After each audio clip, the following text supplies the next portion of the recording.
म्हणजे भगवंतांना आदर्श ठेवून आपण पूजन करतोय, तर त्याच्या मागं आपला उद्देश काय आहे? मला तसं भगवान बनायचंय. सिद्ध माझ्यासाठी आता पूज्य आहेत, या पूजेचा विषय आहेत पूज्य. पण तिथं माझं जर असा विचार असेल की ते पूज्यच राहणार आणि मी पूजकच राहणार, तर तुमचा उद्धार होणार नाही. म्हणजे ते सिद्ध तुम्हाला सिद्ध करणारे नाही आहेत, तुम्ही स्वतः तुम्हाला सिद्ध करणारे आहात. म्हणून त्यांनी जो पाथ अवलंबला, जो त्यांनी मार्ग घेतला, तो मार्ग आपल्याला दाखवलाय, त्या मार्गाने आपण गेलो तर आपण सुद्धा सिद्ध बनवू शकतो. म्हणून ते सगळं ही या जयमालेमधून सगळी त्यांची विशेषणं दाखवायला लागले आणि त्या विशेषणातून आपल्याला आपला स्वभाव सुद्धा समजतो. काय होती जयमाला? म्हणा. विराग सनातन शांत निरंश निरामय निर्भय निर्मल हंस सुधाम विबोध निदान विमोह प्रसिद्ध विशुद्ध सुसिद्ध समूह विदुरित संस्कृती भाव निरंग समामृत पूरित देव विसंग अबंध कषाय विहीन विमोह प्रसिद्ध विशुद्ध सुसिद्ध समूह. काय सांगितलं? प्रसिद्ध म्हणली ना, प्रसिद्ध नाही, प्रसिद्ध नाही म्हणायचं, प्रसिद्ध. प्रसिद्ध म्हणजे प्रसन्न हो, प्रसिद्ध म्हणजे प्रसिद्ध वेगळा अर्थ होतो, त्यामुळं तो शब्द आहे प्रसिद्ध. काय सांगितलं होतं अर्थ? एकदा हे पूर्ण 2 ओळींचा अर्थ बघून मग एक्सप्लेनेशन करते. विदुरित संस्कृती भाव निरंग म्हणजे काय घेतलं होतं? ज्यांच्यातून ज्यांच्या अंतरंगातून संसाराच्या योग्य भाव दूर झालेले आहेत. काय म्हणलं? विदुरित म्हणजे दूर झालेले आहेत, संस्कृती भाव म्हणजे संसार योग्य भाव ज्यांचे, असे ते सिद्ध भगवान किंवा असा तो माझा सिद्ध आत्मा. मग मला काय सांगायचं होतं याच्यामध्ये? संसाराला दूर केलंय असं नाही म्हणलं. काय म्हणलं? संसाराची भावना, संसाराचे योग्य भाव दूर झालेत म्हणून ते सिद्ध झालेत. तुम्ही काय केलं? संसाराला सोडून जंगलात जाऊन बसले अनेक जण दीक्षा घेऊन तपश्चर्या करायला लागलेत अनेक प्रकारांनी. संसार सोडला का नाही? पण संसाराचे योग्य भाव जोपर्यंत नाही सोडले तोपर्यंत संसार सुटणार नाही. म्हणून काय घेतलं? ज्यांनी संसाराच्या योग्य भावाला दूर केलेला आहे असे सिद्ध. दुसरं विशेषण सांगितलं निरंग म्हणजे काय? निअंग. अंग म्हणजे शरीर. मग जे शरीराने रहित आहेत, अंगाने रहित आहेत, देहरहित, निर्देह, अशरीरी, निष्काय जे आहेत ते सिद्ध. मग ते सिद्ध नाही तर हा मी सिद्ध आत्मा. पुढं काय सांगितलं? समामृत पुरीत देव विसंग म्हणजे काय घेतलं? जे समतारूपी अमृताने परिपूर्ण आहेत. पुरीत म्हणजे पूर्ण आहेत. काय म्हणले? ज्यांच्यामध्ये समता रस भरलाय संपूर्णतः असे ते सिद्ध. म्हणजे काय? ज्यांच्या अंतरंगामध्ये समताच आहे, कोणाच्या बद्दल विषमता नाही, सगळ्यांना ते जीव म्हणून समान रूपाने पाहतात असे ते सिद्ध. म्हणून काय घेतला अर्थ? समामृत पुरीत म्हणजे समतारूपी अमृताने जे पुरीत आहेत किंवा पूर्ण आहेत असे ते सिद्ध किंवा माझा सिद्ध आत्मा. लिहिलं का? लिहि मग. समामृत पूरित म्हणजे समतारूपी अमृताने परिपूर्ण. समताच ज्यांच्या जीवाचा भाव आहे, ज्यांच्यामध्ये अन्य कुठले विकारी भावच नाहीत, भेदभावच नाहीत, असे ते समता स्वरूपी ते सिद्ध. आणि तसा माझा सिद्ध आत्मा, माझ्यामध्ये सुद्धा समता परिपूर्णतेने भरलेली आहे. समताच माझ्या जीवाची ओळख आहे. विसंग म्हणजे निरंग आहे, निरंग. निसंग कुठे आहे? देव विसंग आहे. अजून पुढे कुठे गेले मी? अजून मागच आहे की समामृत पुरित. समामृत पुरित म्हणजे समतारूपी अमृताने जे भरलेले आहेत. स्वभाव में हमारी आत्मा समतारूपी अमृत से परिपूर्ण है. सिद्धांचीच नाही तर माझी आत्मा सुद्धा समता स्वरूप आहे. लोक व्यवहार में भी जो जितना गम खाता है वह उतना ही शांत रहता है. म्हणजे काय? लोक व्यवहार में जो जितना गम खाता है वो उतना शांत रहता है. म्हणजे काय?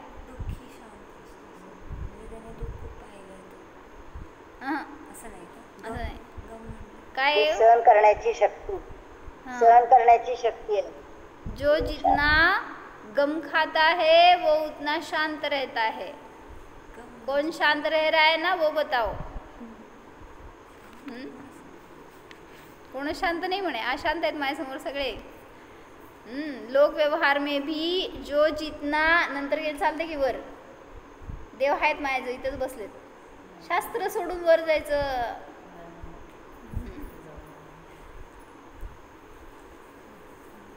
हा, हे शब्दाचा अर्थ सांगा. ते दुमडा अजून माझ्यासमोर बसू देत सगळे. म्हणजे दुःख का? गम म्हणजे दुःख. गम म्हणजे ना, दुःख मीच तुम्हाला विचारायले म्हणून तर. कोण आहे शाण माझ्यासमोर सांगा म्हणून. मी नाही शाणी. जो जितना गम खाता है वो उतना शांत रहता है. म्हणजे काय?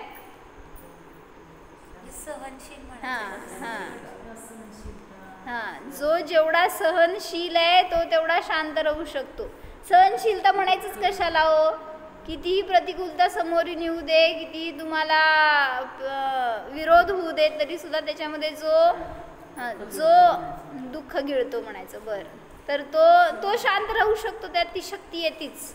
म्हणून त्यांनी वाक्य दिलंय. काय लिहून ठेवा आपल्या घरामध्ये. काय वाक्य? जो जितना कम खाता है, नहीं गम खाता है ते. जो जितना गम खाता है वो उतना शांत रहता है. कम खाता है वो अशांत रहता है. बरं का? कम खाता है म्हणू नका. तुम्ही खायला प्यायला कमी करता आणि मग तिथं पित्त उसळलं की अशांती सुरू होते. म्हणजे रागद्वेष सुरू होतात. म्हणून सांगतायत की खाण्यापिण्याला तोडायचं नाही आहे. कुठून जायचं आहे? स्वभावाकडे जायचं. तर जसं शांत स्वभाव भगवंतांचे तसा माझा आहे, ह्याच्यासाठी थोडंसं स्टेबल राहण्यासाठी म्हणून आता राहायला पाहिजे. म्हणून सांगतायत समता हा माझा सुद्धा स्वभाव आहे. जो समता भाव रखेगा वह पुष्ट रहेगा. काय म्हणले? उलट करा मगाशीचं वाक्यासारखं. जो कम खाता है वो पुष्ट नहीं रहता, लेकिन जो गम खाता है ना वो पुष्ट रहता है.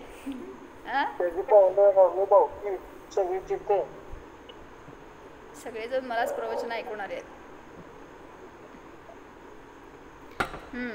काय सांगितले?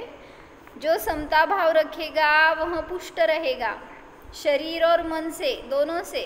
म्हणजे तुम्हाला शरीरातून पण बळ मिळवायचंय आणि मानसिक बळ पण मिळवायचंय. कसं मिळवणार? आत्मिक बळ पण मिळवायचंय. कसं मिळवणार? म्हणजे विचार करा की घरामध्ये काय प्रतिकूल असं काय तुम्हाला सून मिळाली, किंवा काय जे कोणी प्रतिकूल, मुलगा प्रतिकूल असेल, पती प्रतिकूल असेल, सासू सासरे, मग त्यांच्याविषयी हाणामारी नाही करणार ते. पण जे काही शब्द बोलतील ते शब्द जर तुम्हाला लागले आणि तुम्ही त्याच्यामध्ये झुरत राहिला, तुमचं किती नुकसान, कशाचं नुकसान आहे सांगा? कशाचं नुकसान? हो ना. म्हणजे म्हणायचं की त्याच्यातून मानसिक नुकसान पण झालं, त्यातून शारीरिक पण होणार. म्हणून म्हणतात की शांत राहायचं म्हणजे दुःख गिळत बसायचं नाही आहे. हां, अशांतीच आहे ती पण. उलट तोंडातून शब्द नाही बोलले म्हणजे शांत आहे असं नाही. म्हणजे क्लेश अंतरंगामध्ये चालू राहिले ना तर ते अशांतीच आहे. म्हणून सांगतात हे परिणाम तुमच्या संसाराच्या वर्धक आहेत. काल आम्ही प्रश्न विचारला होता. काय काय प्रश्न होता हो? काय करतो संसाराच्या वृद्धीच्या योग्य काय भाव करता तुम्ही? म्हणजे त्यांनी सांगितलंय ना की विदुरित संस्कृती भाव जे सिद्ध आहेत ते कसे आहेत, त्यांनी संस्कृती भावाला दूर केलेलं आहे. संसाराच्या योग्य जे भाव आहेत ते त्यांचे सगळे दूर झालेले आहेत. कुठले भाव असतात ते, मग ते तुमच्याकडे आहेत की नाही ह्याच्यासाठी आमचं परीक्षण चालू आहे. मग कुठल्या भावाला दूर केलं सिद्धांनी? हा ना, पण कुठले भाव ते त्याचा शोध घ्यायला सांगितलं आहे आम्ही सगळ्यांना. शास्त्रातले नको, दुसऱ्याचे शेजारच्याचे नको, तुमचे सांगा. तुमचे संसाराच्या योग्य तुम्ही भाव करता की नाही? नाही तर म्हणा. हां, काय भाव? कोण गेलं तेवर? होय. हां, काय भाव करतो?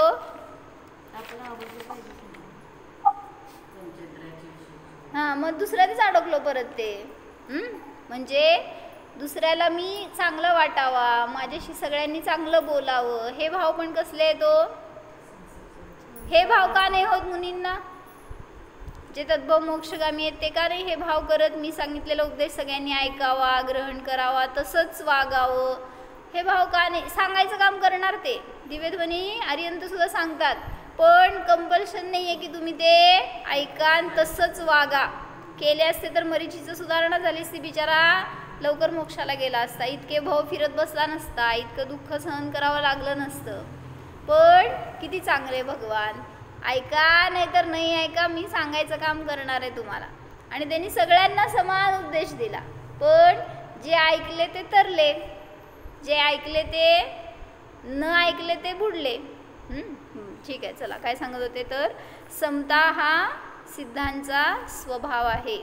म्हणजेच प्रत्येक जीवाचा स्वभाव सुद्धा समताच आहे. जो समता रखेगा वह शरीर और मन से पुष्ट रहेगा. गम खाने से कलह और विसंवाद नहीं होते.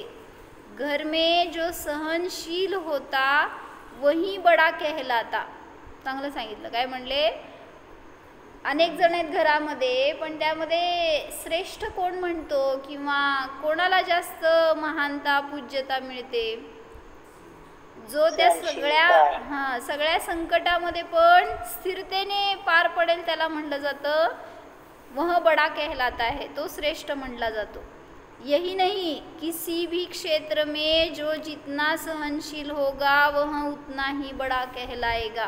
कुठलंही क्षेत्र असू देत, संसाराचंच असं नाही तर धर्मक्षेत्रामध्ये असू दे, तुमच्या लौकिक शिक्षणामध्ये असू देत, बाहेर कुठं अजून काय प्रसंग येतात अशा ठिकाणी.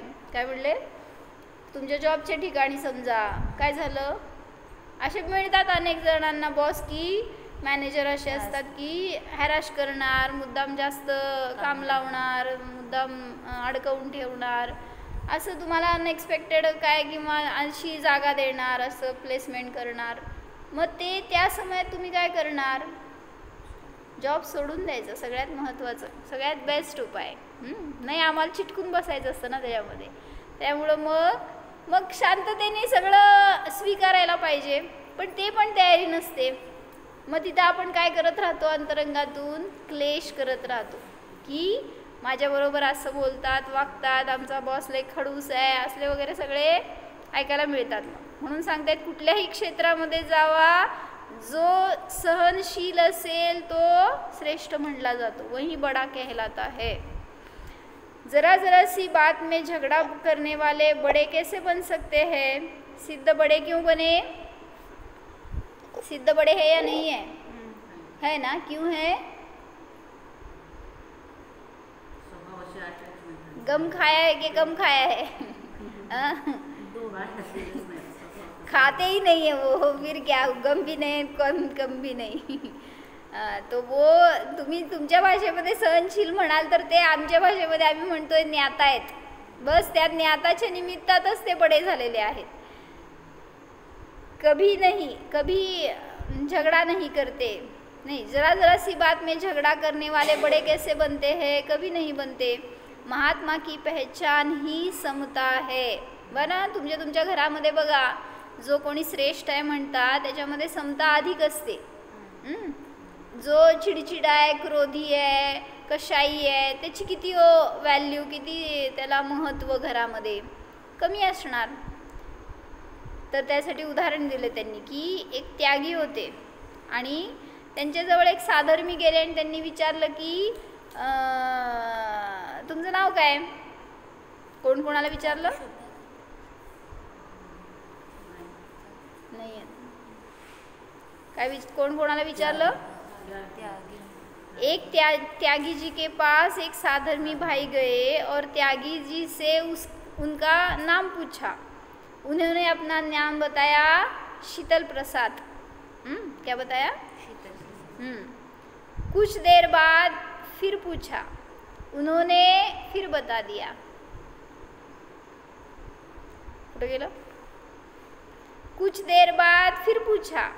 अब की बार वे गुस्सा हो पडे. कोण? शीतल प्रसाद. आओ, शीतल प्रसाद ते साधूंचं नाव होतं. हां, साधर्मींनी त्या त्यागींना प्रश्न विचारला होता. पहिल्यांदा सांगितलं, दुसऱ्यांदा सांगितलं, तिसऱ्यांदा पण सांगायला पाहिजे होतं का नाही? असं तुम्ही लगेच दुसऱ्याला म्हणता. तुम्हाला विचारल्यावर नाही, आम्ही कुठं, आम्ही एकदम शांततेने उत्तर देणार. 10 वेळा विचारायला पाहिजे. कुछ देर बाद फिर पूछा तो वो गुस्सा हो पड़े. बोले तुझे कितनी बार बतलाऊं? तब वे यह कहते हुए चले गए कि आपका नाम ज्वाला प्रसाद है, यह मैं समझ गया. क्या नाम था उनका? हाँ. उन महाशय को त्यागी जी के त्याग समता की परीक्षा करनी थी, सो हो गई. असं करायचं नसतं खरं. त्यागीची परीक्षा तुम्ही नाही करायला पाहिजे. पण आता एक सांगायचं त्यांना उदाहरण होतं, दृष्टांत एक देश समजून घ्या. म्हणून तिथं दुसऱ्याची आपण समता, स्थिरता, सहनशीलता बघायला जातो, स्वतःची कुठं बघतो. अनेकांचं असं बघतो उदाहरण, अनेकांच्या लाईफमध्ये झालेले घटना असतात, त्याच्यामध्ये ते सहनशील राहिले तर बाहेर पडले आणि नाही राहिले तर अनेक ठिकाणी अनेक रोगांचे शिकार होतात. जसं मागं सांगितलं होतं की सोलापूरमध्ये एक दुकान आहे, मंगलाबेन काय म्हणले, फॅन चालू आहे, छान टेकून बसला आहे आपलं वाऱ्याला.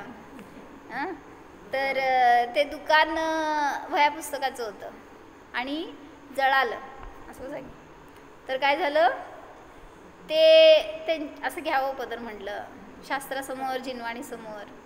तर ते डोळ्यासमोर रात्रीतनं काय शॉर्ट सर्किट झाली असेल का काय आणि जळालं ते दुकान. तर काय वाचणार त्यातून. तरी पण कळायला त्यांनी फायर ब्रिगेड बोलवलं, पाणी मारलं. वह्या पुस्तकं पाणी मारल्यावर तर काय राहायचं आणि जळल्यावर तर काय राहायचं. अर्धमुर्ध जळलेले मिळाले की, पण काय त्याचा फायदा मग. आणि असं करून सगळं माल त्यांचा उद्ध्वस्त झाला. असं जाऊन समोर सगळे उभारले होते, डोळ्यासमोर सगळं जळून जायला लागलं होतं. काय केलं तरी सुद्धा वाचवू शकत नव्हते. भिजलं तरी सुद्धा ते वायाच जाणार होतं.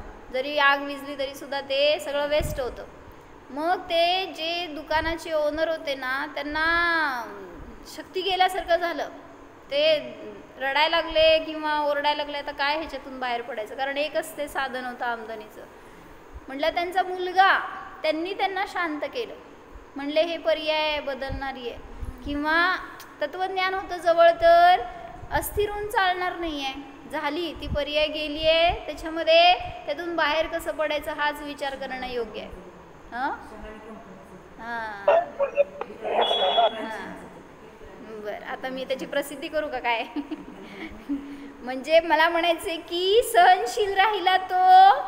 आज त्यांचं एवढं मोठं दुकान आहे, एवढं परत ग्रीप घेतली आहे त्यांनी आणि सगळं उलटं रिन्यू करून, ते रिन्यू व्हायचं होतं म्हणून बहुतेक जळालं. ते लई दिवसामध्ये त्यांनी केलंच नव्हतं त्यामुळं, पण नुकसान पण अनेक झालं. पण त्यातून आपल्या स्थिरतेची परीक्षा झाली ना. मग तत्त्वज्ञान अशा वेळी किती उपयोगी पडतं. असे आपले अनेक प्रसंग आपल्या पण जीवनामध्ये येतात. मग तिथं अस्थिर झालो तर मग जो समता रखेगा वही बडा कहलाएगा. त्या तिथं त्या समयामध्ये त्या वडिलांपेक्षा तो मुलगा मोठा झाला त्यावेळेस, ज्यांनी की स्वतः इतरांना आधार दिला आणि पुन्हा सगळं बसवलं. म्हणजे म्हणायचं की इतरांचं नाही बघायचं आपल्याला, आपल्या जीवनामध्ये कशी ती समता येणार आणि आपण त्यातून कसं उद्धाराला प्राप्त होणार हे बघायचं आहे. तर त्यांनी एक उदाहरण दिलं बरं का, उडदाचं वडा असतं ना त्याचं उदाहरण आहे. मावशी उडदाचं वडा असतंय तर त्याचं प्रोसेसिंग सांग बघू कसं असतंय. म्हटलं केव्हापासून, शेतापासून उडीद तिथून मिळवायचं आणि वडा होसपर्यंतचं प्रोसेसिंग सांगायचं आहे बरं का. उड़द का एक पकवान वड़ा बनाया जाता है. समता में उसका रूपक यूँ कहते हैं कि खेत में जब उड़द पक जाता है तब कूटकर छिलके से उसे अलग करते हैं. पीछे चक्की के ऊपर नीचे दोनों पाटों के बीच उसको दला जाता है. ओखली में मूसलों की चोटें सहना पड़ती है. पीछे पीसकर टुकड़े टुकड़े हो जाता है और जल मिलाकर गुंदा जाता है. काय म्हणायचं, काय करता गुंता म्हणजे मळणं, गुंतणं म्हणजे मळणं, गुंदा जाता है. आटा गुंतणे, अहो वडा करायला तुम्ही लाटता का त्याला का काय, गुंतण्याचं म्हणजे मळणं. मिक्सर करून काय म्हणते त्याला, वाटतं म्हणते ना, काय म्हणतं वाटणं. हां, गुंदा जाता है म्हणजे तिथे वाटायचं. पुढं काय, फिर उबलते हुए घी में अपने को अर्पण करने पर बड़ा बनता है. बडा म्हणजे वडा हो, बडा नाही म्हणजे एवढं सगळं झाल्यावर त्याचं प्रोसेसिंग मग वडा तयार होतो. इतना सब कुछ सहते हुए जब वह स्वाद में बड़ा बनता है. म्हणजे एवढं सगळं झाल्यावर तो वडा बडा होतो, म्हणजे त्याचा स्वाद येतो असं त्यांना सांगायचं आहे. यही हाल प्रत्येक प्राणी का है. वह समता में जितने उपद्रवों को सहता है, दुख भोग लेता है, उतना ही बड़ा बनता है. मग असं अनेक जण आपलं इंट्रोडक्शन देताना सांगतात ना, आमच्या घरातले शून्यातून वर आलेत. किती मोठे मोठे बडाया मारून सांगतो. कोण मारलं, कोण वर आले, ते पूर्वीचे. तुम्ही काय केलं, तुम्ही आयतं खाताय. म्हणजे त्यांच्या जीवावर त्यांनी त्यांच्या पुण्याने कमवलं, कष्टाने कमवलं, आपण काय कमवलं. म्हणून आजकालची तर पिढी सांगतात की सगळे जन्मजात करोडपती आहेत. मग तिथं राहिलं काय हो तुमच्या मागं, म्हणजे तुम्ही कष्टाने कमवून म्हणलं असतं तर चाललं असतं. पण काय म्हणायचं, पुण्य असं आहे की पापी बनवायला लागलंय तुम्हाला. तो बडा कोण बनता है, उपद्रवांना सहन करून आयत्या पिठावर आंघोळी असं. आयत्या पिठावर आंघोळी घाल. आयत्या पिठावर आयत्या घरात नागोबा असतो. नाही, आयत्या पिठावर आंघोळी घालतात म्हणजे पूर्वीचे कमावलेल्या त्याच्यावर तुम्ही करता. होय, आयत्या पिठावर आंघोळी असते. होय, असं काय मला माहित नाही. बरं होते, चला समजलं ना. भाव काय सांगायचं की दुसऱ्याचं खाणार ना तर पचणार नसते. म्हणून जो चीज सही होती है वह सुगमता से समझी जाती है. कई लोग ब्रह्म का अनेक प्रकार से वर्णन करते हैं, लेकिन उनको पूछा जाए कि सच कहो क्या आपको ब्रह्म का अनुभव हुआ है, तो यदि वे सच्चाई से कहेंगे तो नकारात्मक उत्तर होगा. लेकिन सत्यता की कसौटी पर कहे गए अहिंसा धर्म पर जो अमल करता है वह अधिक से अधिक 6 माह में ब्रह्म का अवलोकन करने लगता है. कौन ब्रह्म, वर बघू नका, इकडं तिकडं बघू नका. ब्रह्म म्हणजे आपला आत्मा आहे. त्या ब्रह्माचा अनुभव कोणाला होणार, मॅक्झिमम सांगतायत 6 महिने. तुम्ही आहे ना ते काय हो कलश आहे तो म्हणा, समयसारचा कलश.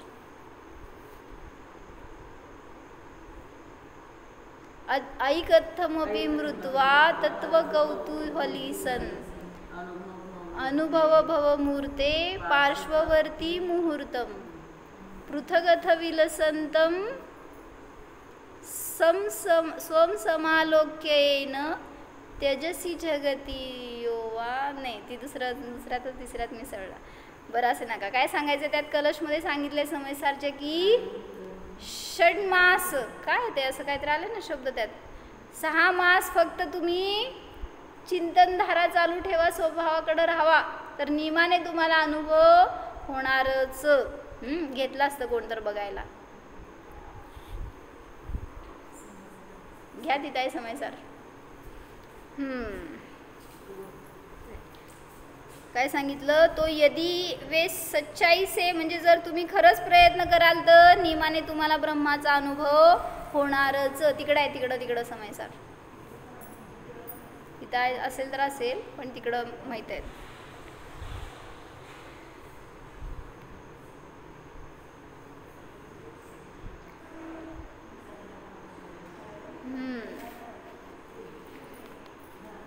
म्हणून काय सांगितलं अर्थ, विदुरित संस्कृती भावनिरंग, ज्यांनी संसाराच्या योग्य भाव दूर केलेले आहेत.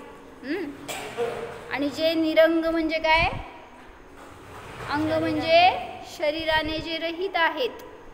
पुढं समामृत पुरीत देव विसंग, इकडे लागू नका टेबलला, पण ते काढा की काकी, त्याला फोल्ड करा की जरा, ओढा चटई. तर काल मी तुम्हाला प्रश्न विचारला होता की संसाराचे योग्य भाव कुठले, कोणता आहे ते शोधायचं तुम्हाला. मला नाही दिलं, दोघांनी आणलं. राहू देत, माझे संसाराचे भाव संपायचे आहेत म्हणून. तर काल सांगितलं होतं ना मी, तर त्याच्यामध्ये थोडं असं चिंतन झालं की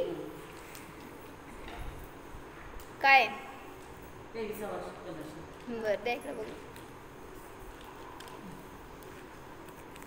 समयसारमध्ये 23वा कलश आहे, त्याच्यामध्ये सांगायला लागले. अहो ह्याच्यामध्ये षण्मास नाही आहे, म्हणून तर म्हणले चुकला कलश म्हणून. नाही कलश आहेत माझ्याकडं, पण त्या कलशामध्ये ते नाही आहे. हे घ्या तुमच्याकडं, परत बघून द्या पाहिजे तर.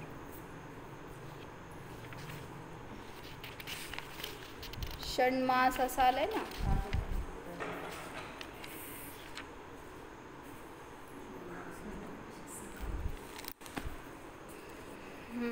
चला बघू, उद्या सांगते पाहिजे तर बघून. तोपर्यंत काय म्हणलं होतं, सूक्ष्म असे भाव काढा की जे तुम्हाला संसार वाढवणारे आहेत. कुठले भाव तुम्हाला संसार वाढवायला कारण ठरतात, सगळेच. तर त्यामध्ये असं थोडंसं डिवाइड केलं मी. काय राहू देत, आता नंतर बघा. काय म्हणले, मोह क्रोध मान माया लोभ हे सगळे तुम्ही सांगितले. राग द्वेष कषाय विकारी भाव हे तर आहेतच, हे तर सोडल्याशिवाय सिद्ध झाले नाहीत ते. पण त्या पुढे जाऊन काय सांगितलं, काल सांगितलं, आज सकाळी पण हे विषय घेतल्यावर त्यात त्यांनी सांगितलं होतं, पराविषयीची चिंता. काय काकीजी राहू देत, नंतर बघा काय सांगितले. पराची चिंता जी करतो ना ती हो की, पण ती चिंता तुम्हाला संसार वाढवणारी आहे का मोक्षाला नेणारी आहे हे विचारलं. म्हणजे असे काही साधे साधे परिणाम आपल्याला वाटत नाहीत की ते संसारवर्धक आहेत. मग ते समजल्यावर तर सोडतो का तसे परिणाम. विद्या काकी राहू दे, काय सांगितले लिहा चला. तुम्ही चिंतन करत नाही, मी केलेलं तर लिहा, जाऊ दे. तर काय सांगितलं, कुठे रेवती काकी, असं असते वा अभ्यास. पराची चिंता करतो. पराची चिंता करतो. पुढं सांगितलं की परिग्रहाची वृद्धी करण्याचे भाव, त्याला जोपासण्याचे भाव, त्याचं सगळं नीटनेटकं ठेवायचं आहे, स्वच्छता करायचं आहे, त्याच्यामध्येच दिवस रात्र. परिग्रहाची सेवा हे सगळ्यात मोठे संसारवर्धक भाव आहेत. लिखिताई आता काय तुला पुढं पाचेंद्रियांच्या भोगाने तर नाही भोगा, पण त्या भोगाविषयीची सतत प्लॅनिंग करणं, ते भाव सतत राहणं. आज काय खायचंय, उद्या काय खायचंय, कुठं जायचंय, काय काय आणायचंय, भोगायचंय, हे भाव जे आहेत ना ते भाव सुद्धा तुम्हाला संसाराकडनं येणार आहेत का मोक्षाकडं. हो ना, कोणाला, कोणाचे, माझे म्हणा. मी काय करतोय, भाव हे करतोय, तर मी स्वतः जाणार आहे त्या संसारामध्ये. संसार सुंदर करण्याचा भाव. तसे उपदेश देणार. बरोबर, चांगले सांगतात. अजून काय काय सांगा भाऊ, काय काय तुमच्याकडं. पुढं सांगितलं की सुप्त असणारी ईर्षा, इतरांविषयीची द्वेष. ईर्षा आहे म्हणून पण वाटत नाही बरं का तिथं, पण ते ईर्षेचेच परिणाम असतात. जे काही इतरांच्या विषयी तुम्ही तुलना करता ना, तर ती तुलना तेव्हाच होते जेव्हा अंतरंगामध्ये असं हे चुकीचे परिणाम असतात. आणि हे परिणाम नियमाने मोक्षाला नेणार का स्वर्गाला? मंगल काकी, मोक्षाला नेणार का स्वर्गाला? स्वर्गाला. काय स्वर्गाला? असं परवा जितूबाईंनी उदाहरण दिलं बरं का. एक सेठजी होते म्हणे आणि ते बघता त्यांना ते झोपत होते सेठजी ते प्रवचनमध्ये. म्हटल्यावर त्या वक्त्यांनी म्हटलं, सेठजी जागताय ना?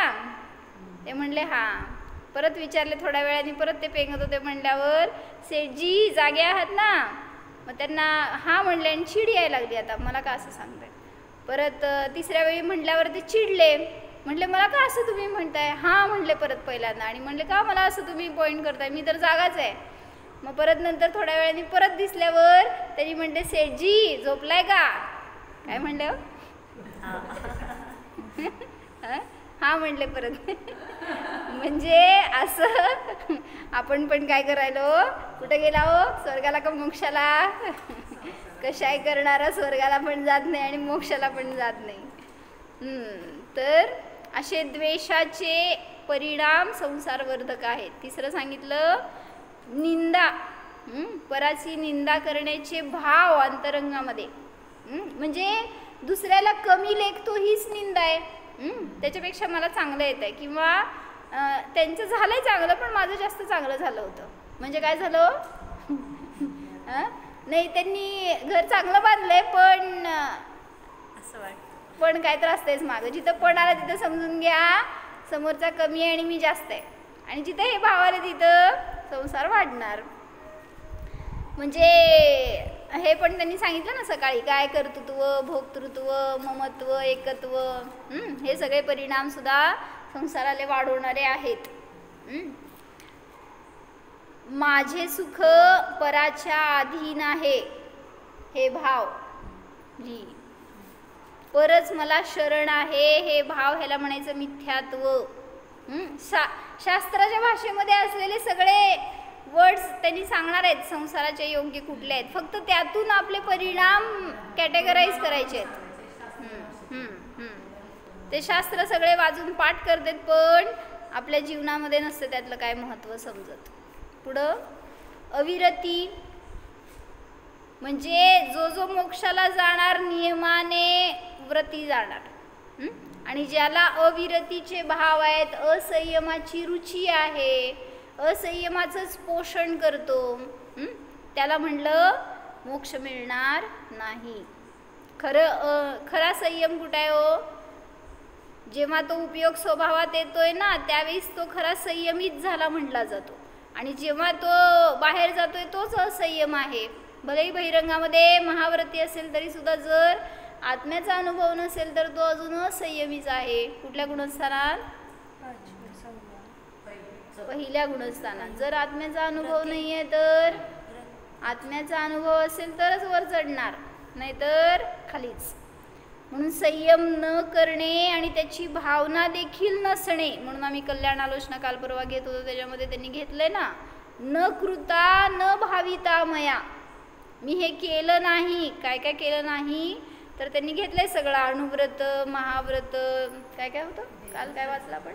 न शीलम नैव क्षमा, न विनयस्तपो उपवास, असं काहीतरी घेतलंय.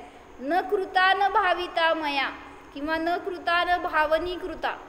मी केले पण नाहीत आणि भावना सुद्धा केली नाही त्याची. हे सांगितलं तुमच्या संसाराला वाढवणार आहे. भावना तरी आहे का तशी अंतरंगामध्ये? म्हणून काल आम्ही सगळ्यांनी मिळून भावना केली. काय काय भावना आहे? काय भावना आहे हो? पोरींचं सगळं चांगलं चालावं, पोराचं सगळं नीट व्हावं, संसार चांगलं व्हावा, मोक्ष काय मरायच्या आधी सगळं आम्हाला सगळं सुखरूप दिसावं. काय भावना? कुठं तिथं इथं बसल्यावर शास्त्राच्या समोर फक्त तसले अशरीरी आणि सिद्ध नारेहंत दिसतात. घरी गेल्यावर किती आठवतात खरं खरं सांगा उसरत का की असं बघता का माझा मुलगा म्हणजे अरिहंत आहे सिद्ध आहे दिसतात का? हां दिसले तर कधी त्यांच्याविषयी आपल्याकडून अपशब्द पण येणार नाहीत. हां म्हणजे ना आपली भावना असती ना इतरांना सुद्धा त्या दृष्टीने पाहतो आपण. म्हणून तिथं म्हणलं की कोणाचे कसलेही परिणाम असू देत त्यांना आपण काय पाहायला पाहिजे, ते पण भावी सिद्ध आहेत मी पण भावी सिद्ध आहे. तर तिथं म्हणलं जातं सिद्धांचा परिवार आहे तुमचा. असं म्हटल्यावर छान वाटलं होतं जेव्हा एका वक्त्यांनी सांगितलं की तुम्ही सगळ्यांना जर सिद्ध बघताल तर तुमच्या घरामध्ये सिद्धशिलाच आली की. म्हणजे भावी सिद्धांचं नंदनवन घर असं ते आपली दृष्टी असावी. ठीक आहे. मिथ्यात्व अविरती प्रमाद, प्रमादाचे परिणाम सुद्धा संसार वाढवणारे आहेत. म्हणजे काय हो, भोगाची इच्छा. अजून प्रमाद म्हणजे काय, आळस. हो की पण काय ते परिणाम जे की तुम्हाला संसार वाढवतात. बरोबर. सगळ्यात महत्वाचं पाहिजे मला काय हो, बरोबर आहे. हां ते बरोबर आहे की 15 प्रमाद काढतो ना त्यातलं सगळ्यात महत्वाचं तुम्ही काय करता. अजून विकथा. ते विकथा किती मोक्षाला नेणार हो तुम्हाला. 4 प्रकारचे विकथा आहेत ना. राजकथा, भोजन कथा, चोर कथा आणि स्त्री कथा. तर या 4ही कथामध्येच दिवस रात्र अडकलाय तुम्ही, यालाच प्रमाद म्हणलं. बाकीचं पण सगळं आहेच की 5 इंद्रियांचे भोग, परत काय 4 कषाय, 4 विकथा, निद्रा आणि स्नेह हे सगळे प्रमाद आहेत. पण त्याच्यामध्ये मॅक्झिमम आपला वेळ एकतर भोगामध्ये जातोय नाही तर अशा विकथांमध्ये जास्त जातो ना. मग कसं करायचं, मोक्षाला जायचं का नको. हां कोणाचं बाहेरच्याच नाही, मला माझं जीवन सुधारायचं आहे. त्यामुळे ह्याच्यातून हे सावधानता घ्या की मला माझ्या वचनातून ह्या अशा विकथा व्हायला नकोत. ह्याच्यामध्ये जास्त रुची असते आपल्याला. ह्याचं असं झालं त्याचं तसं झालं त्याच्याने किती आपल्याला फायदा हो. मंगलाबेन काय म्हणले, काय करतो विकथा आपण. 2 बायका एकाला एक भेटायचंच नाही म्हणतात. म्हणून का, कारण बायकांना अशी रुची असते. म्हणजे तुझं चांगलं नाही तर माझं चांगलं. मागं सांगितलं होतं असंच. सोहळ्यामध्ये बायका बसतात ना, कोण आहे का इथं, नाही आहे. तर ते बसलेले बायका आता काय करणार, काहीतरी मोळायला बसतात, काहीतरी करायला बसतात. तर आता एक एका घरातनं आलेली असते, एक दुसऱ्या घरातनं. तरी तिथं मी दूध प्यायला बसले होते आणि मग आपलं माझी सवय की काहीतरी तत्वचर्चा करायची मला वेळ असली तर तेवढ्या वेळात. पण आता ते पित असताना असं काय बोलणार म्हणलं मी आपलं शांत. आणि मग चाललं होतं की माझ्या कानावर सगळे शब्द काय चालले होते. म्हणजे चांगलं बोलत होत्या त्या, वाईट नाही, पण त्यात मी असं येत होता हो शब्द. काय झालं, मी म्हणलं स्वाध्याय करता का. मी महाराजांपासून स्वाध्याय करते. म्हणजे महाराजांनी शिकवलं, अम्मांनी शिकवलं, तेव्हापासून मी स्वाध्याय सोडला नाही. काय वाचला हो तुम्ही. मग ते आठवत बसल्या. म्हणजे शास्त्राचं नाव पण माहीत नसतं बरं का एकेकांना. असं स्वाध्याय असतो सगळ्यांनाच. बरोबर आहे, असंच असतंय. बरं जाऊ देत, काय नाही आहेत तर आनंद म्हटलं तुम्हाला काय एखादं चांगलं वाटलेलं सांगा. कधी काय असलेलं वाचलेलं, आजच नाही असं नाही, किंवा ऐकलेलं काय कुठलं. अशी चर्चा नसतात हो. मग ते सगळं असतं ते विकथाच असतंय. म्हणजे ते गाडी इकडनं तिकडंच जाते दुसरीकडं. मी म्हणलं आपलं आता आपल्या समाधीच्या दृष्टीने आपल्याला तत्वचिंतन राहावं, धारा ती राहावी म्हणून जरा धारणेने वाचा, स्मरण व्हावं त्याचं, असं काहीतरी चिंतन करा त्याच्यावर. तर ते त्यांनी काय सांगितलं बरं, म्हणले लय काय लक्ष लागत नव्हतं जेव्हा मी म्हणलं महाराजांचं काय प्रवचन ऐकला का किंवा काय सांगा ऐकलेलं तुम्हाला. तर ते म्हणाले की नाही आम्ही तर सोहळ्यात असायचो. म्हणले प्रवचनला काय जायला मिळायचं नाही. आमच्या घरात कायम सोहळा असायचं, मग मीच सगळं करत होते. म्हणजे काय झालं, मिळवलं काय तुम्ही, केलो हे शिकवलं का आपल्याला महाराजांनी अम्मांनी. करताना पण करता नाहीये ही बुद्धी ठेवा हेच सांगितलं. जाऊ देत नाही मिळालं तर माताजी काय सांगतात, जेव्हा महाराज होते सोलापूरला तर आम्हा जायचे सोहळ्यात. आणि काय तसलं प्रवचन काय मिळायचं नाही आम्हाला पण. आणि आम्हाच्या बरोबर पण अनेक पोरी तिथं होत्या, कोण करणारे असते वगैरे शिकणारे असे. तर आम्हा नेहमी सांगतात की असं पळत होतो म्हणायच्या, इकडनं जा महाराज म्हणायचे हे पुस्तक आण, पळत पळत पळत मंदिरातनं घरीच जायचं. अशी एवढी पुस्तकं ते जैनेंद्र व्याकरणाची वह्या वगैरे अशा उचलून मोठ्या पळत पळत मंदिरात यायचं, ते ठेवायचं. महाराजांबरोबर परत पाणी पाहिजे म्हणलं की तिकडं जायचं. असं म्हणले आम्ही असली पळापळी करत होतो, आम्हाला माहीतच नाही म्हणलं, असं स्थिरतेने बसून शिकलेलं. आणि मग ते कुठं आश्रममध्ये महाराज असणार तर तिथून घरी यायचं म्हणजे म्हणले रात्रीचं वेळ पण संपायची, उभा पाणी पिणार म्हणले, संपलं जेवण संध्याकाळचं. असं सुद्धा म्हणजे मला म्हणायचं मी करतो, मी केलं, हे एवढं सगळं मीच, असं भाव ठेवल्यावर तुम्ही शिकला काय? त्यामुळं आम्हाला असलं काय ऐकायलाच मिळत नाही. मी करत होते, मी असं तसं सगळे शिकायला बसायचे म्हटले, पण मी कुठं असायची मलाच माहीत नाही म्हटलं आम्हा. कारण कधी इकडं बोलवायचे, कधी तिकडं बोलवायचे, कधी काय गरज असेल तसं.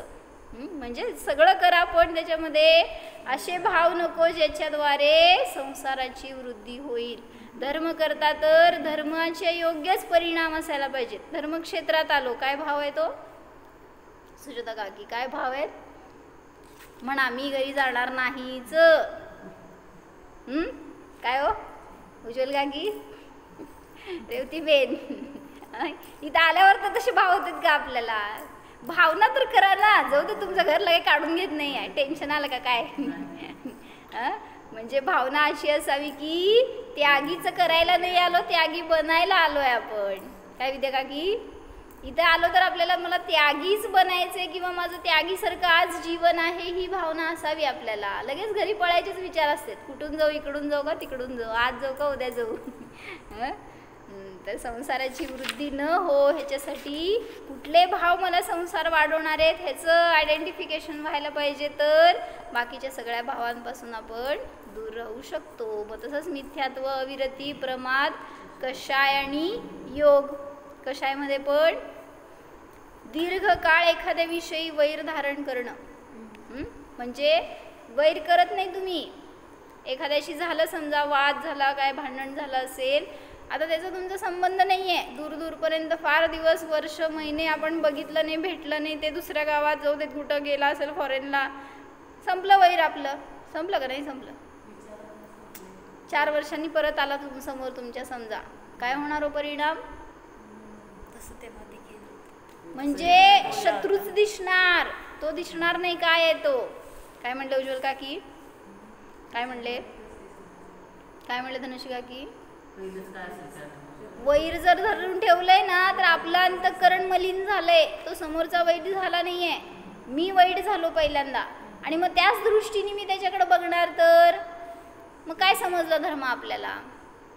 म्हणून सांगितलं कोणी आपल्याला काय बोललेलं असेल ना तरी सुद्धा ते तिथल्या तिथं विरघळून जायला पाहिजे, तर ते आपलं ज्ञान शक्ती आहे म्हणायचं त्या ज्ञानामध्ये. नाहीतर तुमचं ज्ञान इतकं दुर्बळ आहे म्हणायचं की कधी पण ते नष्ट होऊन जाईल. म्हणून सांगितलं तत्वज्ञानाचं बळ असायला पाहिजे आपल्यामध्ये.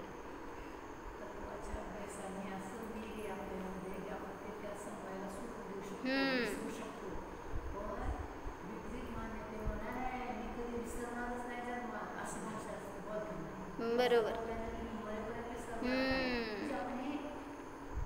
ह्यालाच दीर्घकाळाचं वैर म्हणलं म्हणून. आणि जे तीव्र कषाईचं लक्षण सांगितलं, दीर्घकाळपर्यंत वैर धारण करणे किंवा आत्महितैषी जे आहे, तुम्हाला धर्ममार्ग दाखवणारे जे आहेत, काहीतरी धर्माचा थोडाफार उपदेश देणारे जे आहेत, त्यांच्याविषयी द्वेष करणं. जसं एखाद्याला मी सांगितलं की मान कषाय करू नको, त्याच्याद्वारे तुला त्रास होईल, तर त्याला त्याचाच राग आला. मी कुठं मान कषाय करतो, मला कशाला सांगायला लागलंय असं. म्हणजे काय झालं, उलट सहज त्यांनी स्वीकारलं असतं तर नसलं मान कषाय तर मला सांगितलंच नाहीये असं म्हणून सोडून दिलं असतं. आणि तेच लागलं म्हणजे काय झालं, म्हणजे असे सुप्त विचार असतात आणि की ज्याला आपल्याविषयी करुणा वाटते, ज्याला आपल्यामध्ये उद्धार व्हावा असं वाटतंय, तर त्याचे विचार आपण काय करतो, उडवून लावतो म्हणा, किंवा त्याच्यावर आपण सिरियसली घेत नाही. तर हे झाले कषाय. ह्याच्याने सुद्धा आपल्या संसारामध्ये वृद्धी होते.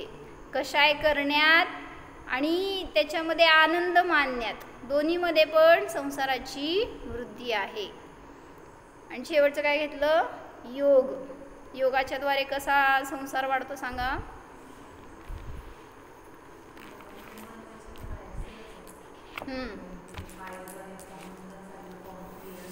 बर, हिंसा आदी दोष घडले तर प्रमाद झाला तो पण योगाच्या द्वारे. बर, मनाच्या द्वारे शुभाशुभ भाव केले तर ते संसारवर्धक आहेत. अजून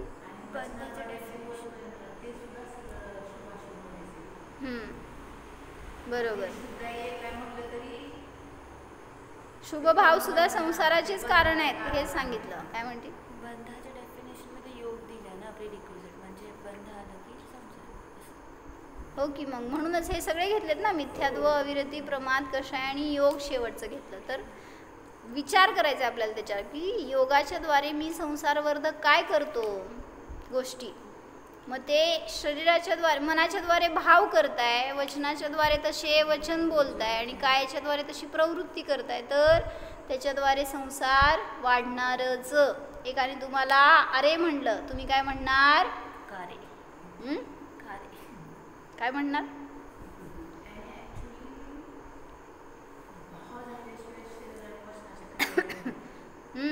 म्हणून मन पहिला बिघडलं, मग वचन बिघडले आणि मग शरीराने पण तशी कृती होऊ लागली.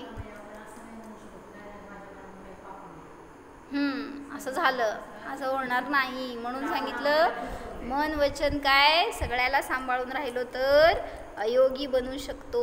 अयोगी बनायसाठी म्हणून पुरुषार्थ आपला शून्य असतो. त्या योगालाच जपत राहतो आणि त्याच्याद्वारेच प्रवृत्ती करत राहतो. म्हणून जेव्हा जाणतो स्वतःला त्यावेळेस मी योगरहित अयोगी आहे असं जाणा.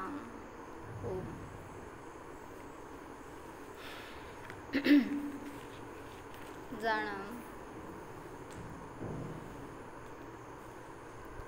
पहा, या आत्म्यामध्ये कर्मांचा आश्रव नाहीच, बंध नाहीच, विभाव परिणती नाहीच अनुभवा. संसार करणे हा माझा स्वभाव नाही. मी तर या संसाराचा ज्ञाता मात्र आहे. पहा, स्वतःला संसारापासून भिन्न पहा. संसार करणारा मी नाहीच, मी तर मात्र जाणणाराच आहे. ज्ञाता द्रष्टाच आहे.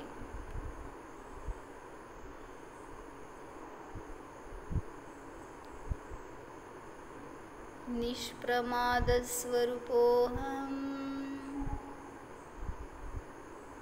निष्कषाय स्वरूपोऽहम्, निर्योग स्वरूपोऽहम्. ओम विसर्जन. नमो हरिः.